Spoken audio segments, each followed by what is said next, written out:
Coming up on Lawmakers, the Senate stands by its version of the supplemental budget. Speaker Glenn Richardson says the session could end on Friday, April 20th. And a talk with Senate leadership about what the General Assembly still hopes to accomplish in the remaining legislative days. Those stories and more are coming up next. This is Lawmakers, your source for all the news from under the Gold Dome. Here are your anchors, Wandy Lawson and David Zelski.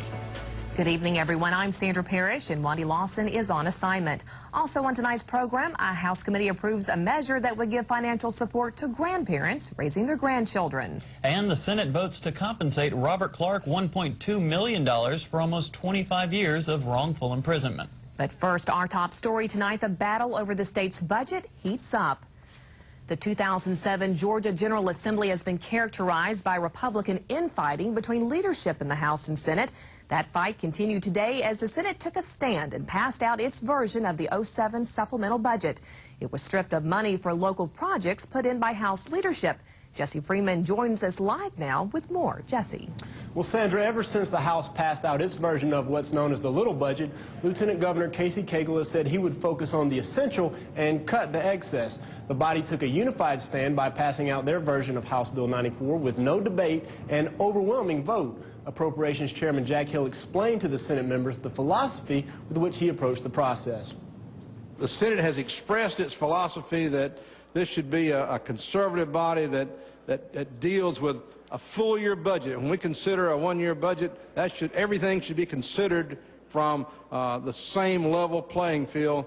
The supplemental budget should not be used to add projects simply for the few. Hill went on to explain the three main foci of this budget.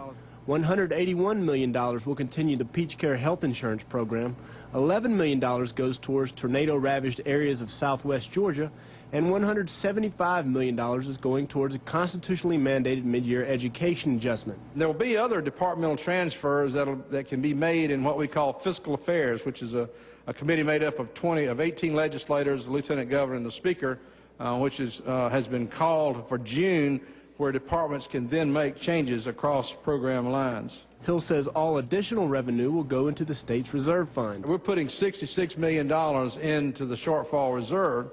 That's important in any year. That's important in a year when we're still trying to rebuild our reserves after the recession of a few years ago. If you've been watching the revenue reports, though, you'll understand that I can't think of a year it's any more important than this year to start building our reserves back. And you'll see, as part of our supplemental process, instead of spending every available dollar we had, we have determined to put back in the reserve some $66 million as well. The Senate drove home the point of their philosophy when they resoundingly voted down an amendment by Senator J.B. Powell to fund a dental school at the Medical College of Georgia. The amended 07 budget passed unanimously with 50 senators voting and was immediately sent to the House. Now, of course, the House immediately disagreed with the changes, and at about 2:30 this afternoon, the Senate moved to insist on its position. A Congress committee will try to hammer out differences, but the supplemental budget isn't the only spending bill the two chambers can't get together on, is it, Sandra Parrish? That's right, Jesse. House Speaker Glenn Richardson has laid down the gauntlet, so to speak, saying he wants a deal worked out between the two sides on both budgets by April 20th, the day he says he wants the legislature to adjourn. We're going to try to finalize work on 08, and if we get the 07 budget completely adopted by the Senate on a Conference Committee report, we will vote on the 08 budget on Thursday. If they have not voted on the 07 budget, we're not voting on the 08 budget. That's how it works. 7 comes before 8. And I think that's a fair proposition. But time is starting to run very, very, very short. I sent a letter to the Lieutenant Governor yesterday that said the following: absent an agreement between the House and the Senate, the Constitution of this state will require us to adjourn next Friday, April 20th, 2007, and I intend to do that. So, I believe next Friday is it. I see no reason to continue to perpetuate this session. It's time to get our work done and adopt the budgets and go back to your families and businesses. I intend for us to adjourn next Friday, and I'm going to continue that assertion. And that has some guessing as to whether we'll see a special session this year. Lieutenant Governor Casey Cagle says he doesn't want the two sides to head into a special session. If that occurs, he says it will be because House leaders won't cooperate. He responded to Speaker Richardson with this statement. It is now day 34 of the 40-day legislative session, and the Senate still has not received the FY 2008 budget. Given that the House leadership has publicly stated that they will not agree to stand in recess to work on the budget, the reality is that if we do not receive the FY 2008 budget by this Thursday, the 36th day, there will not be enough time left to act on it prior to the conclusion of the legislative session. We also call on the House leadership to pass the FY 2008 budget by Thursday so that we are not forced to return in special session in order to pass a budget. It's April 10th, and the legislature still has 6 days left until sine die. I had a chance to talk with Senate Majority Leader Tommie Williams about the session through the first 34 days and what to expect in the last 6. I began our discussion by asking him if day 40 can be expected anytime soon. Well, it's closer than it was, but we've yet to come to resolution on 2 budgets. In fact, the Senate has not even gotten the second budget from the House, so until we get that budget, we can't pass one back and get some unanimous agreement on how to proceed from there. So we're still in a waiting mode on the Senate side. We've done our work, and the House needs to meet us in the middle. Let's talk a little about this budget process. The supplemental, you all took out the special projects and the pork that you all believe was in the budget. Is the 08 budget going to have some of those same philosophies? Well, the 08 budget is when all projects should be considered, one against the other, and whatever is appropriate and needed, that's what we should fund. The supplemental should be for adjusting the mid-year of education, funding those kids who've come to our schools over the past year, and frankly, emergencies, and whatever's left over we should put in reserves. The Senate has gone through a couple of years where we had horrible budgets and had to pull out of those reserves. So we're not in favor of just spending everything that comes in the supplemental and not having a rainy day fund. We've seen rainy days, and we'll expect them to come again. I guess it's fair to say that some major issues haven't been brought up this session and may be brought up next session, like tax reform. Tell me about that. Well, the House has offered to do tax reform, and frankly, we need tax reform in Georgia. But it's something that needs to be well vetted and studied and done appropriately, and trying to rush it through one session may not be the best idea. The Senate has passed a lot of bills, and there are a lot of House bills you all have already taken up. But something that has happened, it seems more often than not, parts of Senate bills that have passed the Senate are being added on to these House bills. Does this show any kind of belief that you all have with the House passing the bills you all have already passed? Well, we passed 11 bills out of the Senate, all House bills today. The House is moving very few of our bills and no leadership bills, so the only way we can get our measures passed is to add them on the House bills, and that's what we're forced to do. Now, when it comes to the Trauma Commission, I guess this is looking into the future, but what steps have been put in place to create this possible $81 million plus that are going to have to be used in the budget every year? Well, creating a Trauma Commission is agreed to by most everyone as how it's going to be funded, with $81 million when we've got holes in Peach Care and holes in Medicaid, and frankly, not really sure what the economy looks like into the future. We need to find a way to fund it, but current revenues wouldn't be the best way to do that. We have to have some new and creative ways to do that. We proposed fines at red lights and various super speeder, whatever ways we might could do it, but frankly, under current revenue restraints, it's going to be difficult. All right, Senate Majority Leader Tommie Williams, thank you so much for joining us. Thank you. Now, I also had a chance to discuss the 2007 session with Democratic Senator Doug Stoner. I began again by asking about the possibility of 2007 being the longest session on record.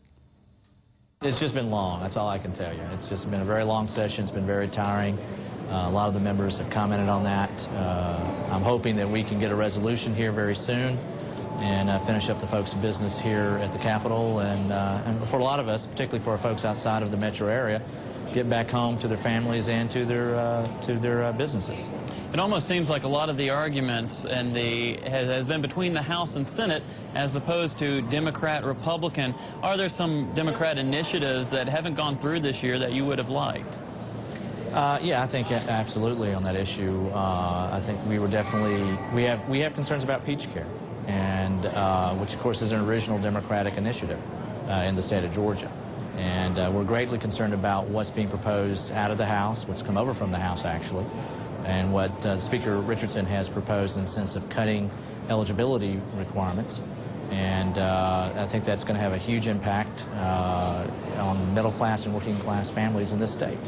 I know Senator Edelman and other Democrats have pushed a lot of transportation initiatives. We haven't seen that many other than Super Speeder, which is kind of on a different level. But tell me about some transportation initiatives that you would have liked to have seen this year. Well, I think for sure that we needed to address the issue about funding. Now, we're going to have hopefully a study committee here soon, because I serve on the Senate Transportation Committee, and I have a background in transportation myself. And I'm hoping that we're going to sit down and have a serious look not only at the transportation funding issues, but also in the sense of what we need to be funding in the state of Georgia, here in the metro area, but also in the rest of the state. So I hope to see some initiatives out of this study committee coming later this year. And hopefully, again, we will then address those issues come the 2008 session, in spite of it being an election year. Yeah, let's talk about that 2008 session. What are some of the things that you all are really going to be pushing when it comes to finishing up the second half of this biennial? Well, I think one is definitely going to be the transportation issue. I mean, this is a fundamental issue facing the state of Georgia, particularly in the sense not just our quality of life, but in the sense of our economic ability to compete. It's now affecting our ability to recruit businesses to the metropolitan area of Atlanta, and of course the same thing for the rest of the state. Concerning, obviously, I think a major issue that we're going to take a direct attack on is going to be tax reform. And I agree we need to have major tax reform. We have not updated our income tax code since 1937. That was the last time it was updated. We haven't dealt with our sales taxes, which is based on a manufacturing economy from the 1950s. So the point is that we have some major issues on tax reform, but it needs to be a fair and just tax system. And that's what we're going to be obviously concentrating our effort on, making sure that our voice is heard and that we point out for a fair and just tax system. All right, Senator Doug Stoner, thank you very much for joining us today. Thank you. The State House today gives unanimous passage to a resolution urging the government of Turkey to cease its discrimination against the Greek Orthodox Church. This resolution urges the government of Turkey to uphold the safeguards of religious and human rights for the Patriarch Bartholomew, who is the head of the Greek Orthodox Church. It also urges the government of Turkey to cease discrimination, to grant the Patriarch appropriate international recognition, and the right to train our clergy, to respect the property rights and human rights of the Ecumenical Patriarch. I am asking you to join me in defending our freedom, yours and mine, in passing this resolution, and add your voice to the growing chorus of those who no longer stand for restrictions of freedom of religion anywhere. We've fought many wars, and we are currently battling right now to protect our religious freedoms and freedoms of the way of life that we have in this wonderful country that we live in. And this resolution is a small way that we can promote our values and our faith in God in other countries. House Resolution 415 passed with a vote of 155 to 0. The Senate passed 11 House bills today, including the supplemental budget, which we reported earlier in this program. Among the other legislation passed is House Resolution 102, which is in reaction to the Innocence Project, which compensates people who have served time for crimes they did not commit. Senator Horacina Tate explains why Georgia is paying a man named Robert Clark $1.2 million over the next 15 years. Every night for more than 8,000 nights, he went to bed knowing that he was innocent and believing that no one cared. Simply what happened was, on July 30th of 1981, a woman was abducted from a fast food restaurant and driven to several locations and repeatedly raped. As a result of this, Mr. Clark, someone thought he was the one that committed the crime, and he was convicted of rape, armed robbery, and kidnapping and sentenced to life in prison plus 20 years. On December 3rd of 2003, the evidence from the case was located in the Cobb County Clerk's office. This evidence was tested and conclusively excludes Mr. Robert Clark as the perpetrator of the crime. While in prison, he developed both a physical and psychological illness, which requires extensive medication. Because of this condition, Mr. Clark is not medically insurable. You will see in the resolution that the amount requested is $1 million, $100,000 of that to be paid the first year, the rest to be paid in an annuity over 15 years starting on the year after the first. The annuity will be owned by Mr. Clark and inheritable by his heirs. The Senate today also passed legislation which establishes employment requirements for pharmaceutical techs. Georgia is currently the only state without these requirements, a subject recently addressed on the show 2020. Senator Joseph Carter explains House Bill 330 and his amendment. There are issues related to drug diversion where pharmacy techs actually take medication from pharmacies and sell those on the black market. There are problems with prescriptions being misfilled, and many of these go back to issues related to pharmacy techs. This bill simply establishes a registry where the name, home address, and location of employment of all pharmacy techs would be kept.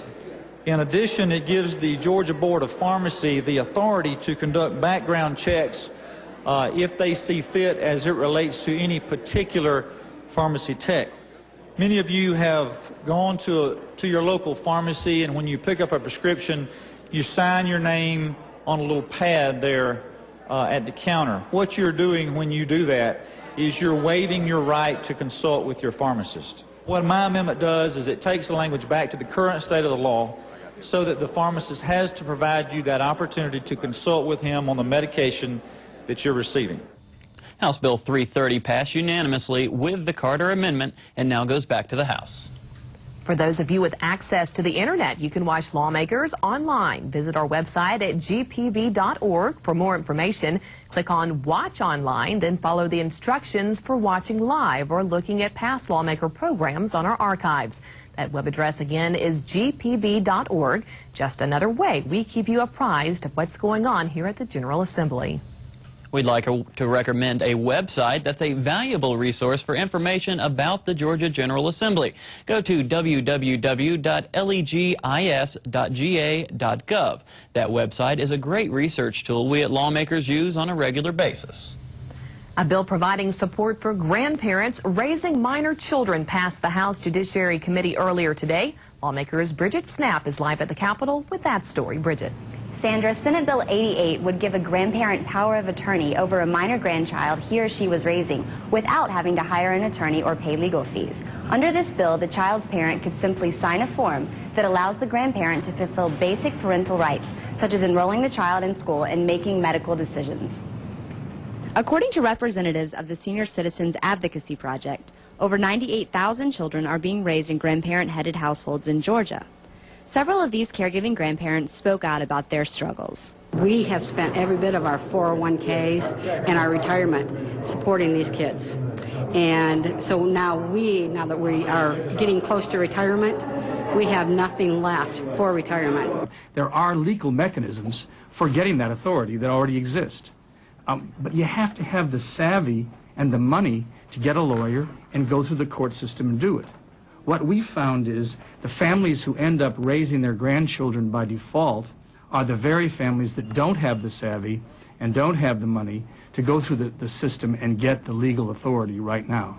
In addition to giving grandparents power of attorney, the bill also provides a monthly stipend for caregiving grandparents whose annual income is less than 200% of the poverty level.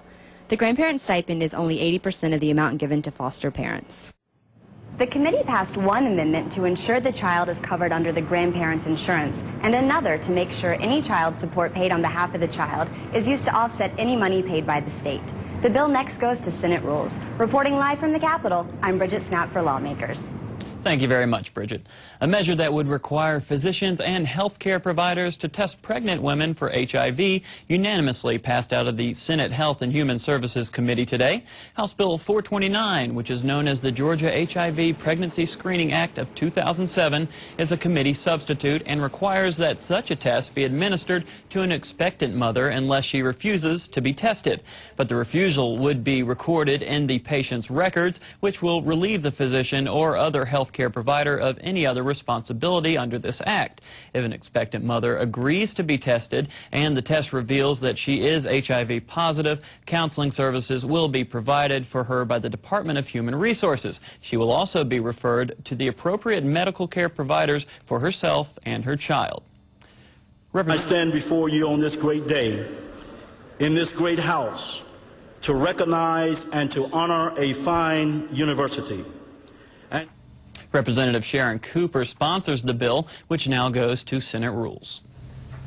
The State House recognized several basketball teams today, including the men's and women's teams from Clayton State University, which appeared in the NCAA Division II finals. I stand before you on this great day, in this great house, to recognize and to honor a fine university, and to honor the awesome accomplishments of a wonderful group of young men and women.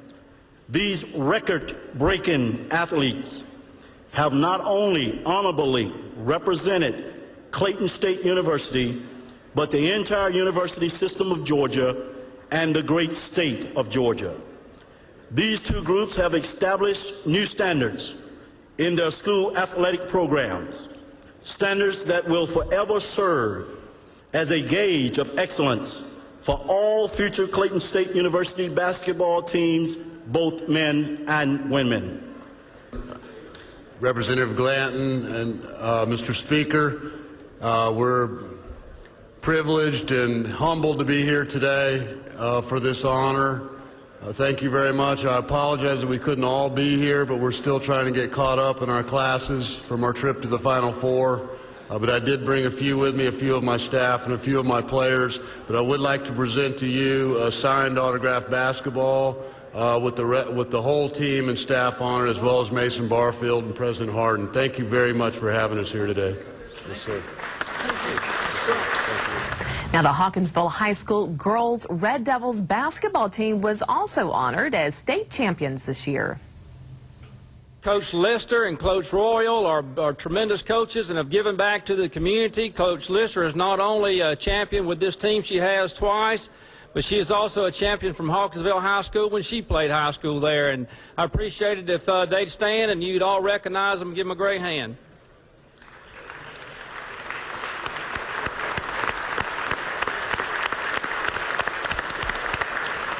You probably know about the foreign exchange program for students, but did you know that a similar program exists for Georgia's law enforcement? A resolution honoring the founder of that program was introduced in the House today. Lawmakers Lanny Walker has that story. Georgia International Law Enforcement Exchange, also known as GILI, was founded in 1992. Their mission is to provide peer-to-peer training to law enforcement officers in dealing with threats to public safety. September 11, in this country, it was not perceived that we are under threat on the homeland. And in the program, we knew that long ago that the U.S. is a target as well. And we've graduated 442 law enforcement executives and more than 4,000 officers in public safety, law enforcement, homeland security, in various special briefings on counterterrorism. Selected members of law enforcement travel to countries such as Israel, Great Britain, and China to receive special training in bomb defusement, terrorist threats, and other related fields. Whenever you want to learn the best, you go to the most experienced. And Israel, for a long time, has had to learn how to deal with counterterrorism and terrorism itself, just to survive. And after 9/11, it certainly came to the American conscience, at least for a short while, that we do have those who don't wish us very well. It's turned into a mutually beneficial exchange of law enforcement practices.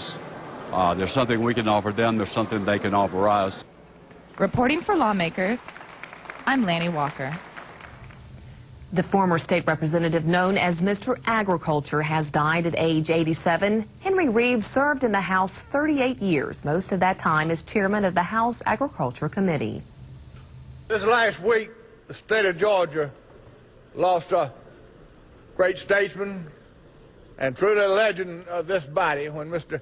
Henry Reeves, my predecessor from this district, passed away. He was a long-time chairman of the Committee of Agriculture, and he was recognized throughout the state and honored in a number of situations as Mr. Agriculture. He took the lead in preserving a strong extension service for this state as well as the experiment stations throughout the state. But Mr. Henry's great passion was the youth of this state. And he was the strongest supporter of FFA and the 4-H clubs, and his crowning achievement for this state is the Georgia National Fairgrounds period that he took the lead and brought into fruition. His family had established, and friends had established, a scholarship at the College of Agriculture in his honor, and his family had requested that in lieu of flowers that people make donations to this scholarship. Before his retirement in 2000, he was recognized by the House, where he gave his farewell speech. Henry Reeves has been great for the state. He's had 38 years of exemplary service. He's tough, he's honest, he's serious. He's just an old cowboy, Henry Reeves.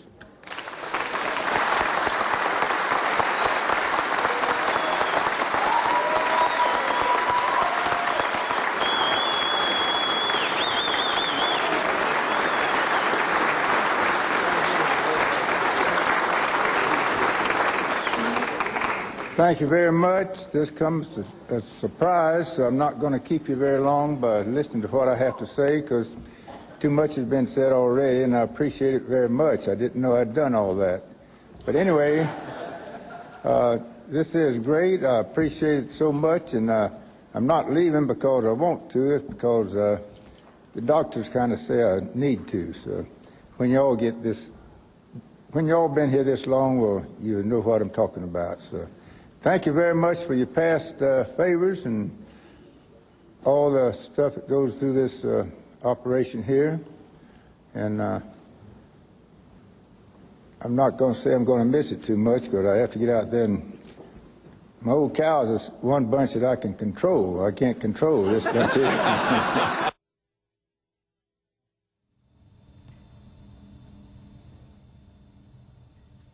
Now, coming up tomorrow on Lawmakers, the Senate is expected to debate legislation that would require physicians to offer an ultrasound to a woman seeking an abortion, and a bill that some say will help AT&T market cable television and video services statewide. We'll have those stories and all the latest from Under the Gold Dome tomorrow night at 7. If you have missed any part of this Lawmakers broadcast, tune in tomorrow morning when Lawmakers repeats at 5:30 a.m. Now, stay tuned for Wild Chronicles. Tonight's episode features the Genographic Project, a groundbreaking genetic study of man. Wild Chronicles is coming up next here on GPB. And that is our broadcast for this 34th legislative day of the Georgia General Assembly. I'm Sandra Parrish. Good night, everybody.